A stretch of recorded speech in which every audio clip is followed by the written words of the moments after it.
Bonjour madame, j'ai vu que vous faites partie du réseau du Carillon. Est-ce que vous auriez un kit d'hygiène?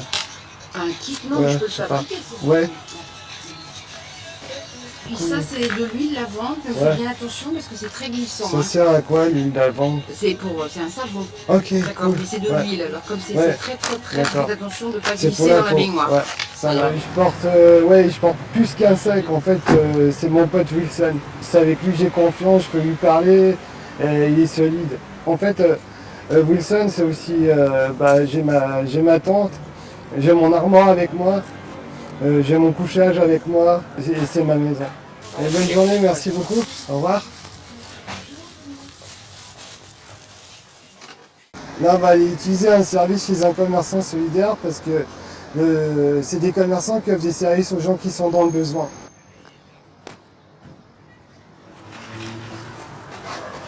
Bonjour. Ça serait possible de recharger mon téléphone? Ouais, pas de problème. Vous avez... Oui, j'ai tout. tout Ouais, je vais le sortir. Je peux juste poser ça là. Oui, bien sûr, allez-y. Bien sûr.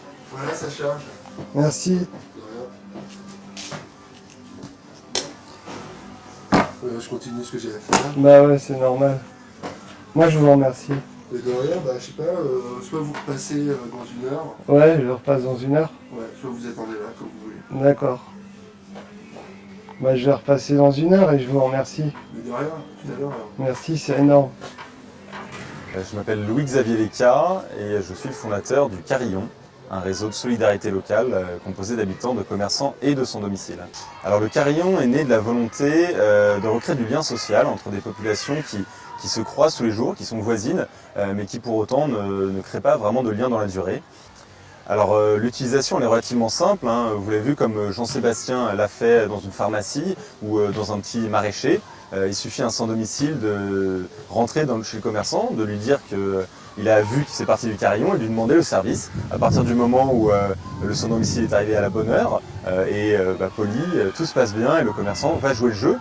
Évidemment, l'objectif c'est de créer des liens dans la durée, donc pourquoi pas des habitudes, et puis permettre aux personnes sans domicile de relever un peu la tête, de se retrouver dans des lieux du quotidien, qui ne sont pas des lieux forcément dédiés à eux, qui sont des lieux où ils vont croiser leurs voisins, des habitants du quartier. Ben voilà, nous avons un petit magasin de producteurs. Les Carillons sont venus nous voir il y a à peu près 2 ans pour nous demander si on pouvait rendre service aux gens sans domicile.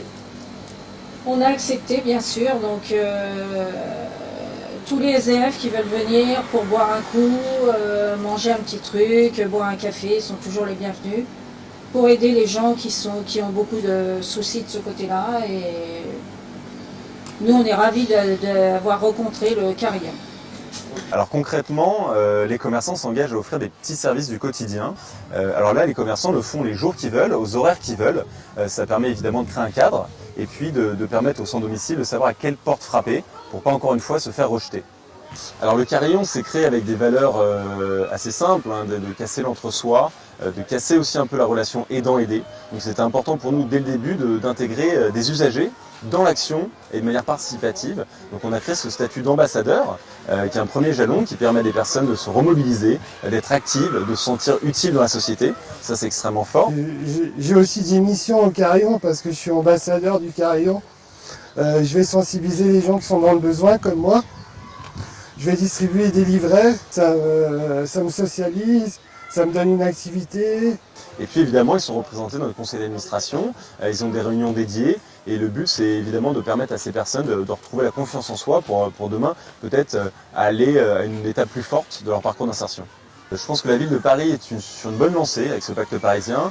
C'est vrai que de notre côté, on pousse à chaque fois pour l'engagement citoyen. Donc ce qu'on aimerait évidemment, c'est que la mairie de Paris fasse peut-être plus de campagnes aussi de sensibilisation sur le monde de la rue pour casser les clichés et qu'elle rentre dans le jeu aussi des initiatives citoyennes qui leur permettent peut-être d'avoir des meilleurs moyens d'action, des meilleures sources de structuration. Donc on a évidemment besoin de la mairie de Paris pour nous étendre, pour continuer notre action et pour pérenniser notre impact.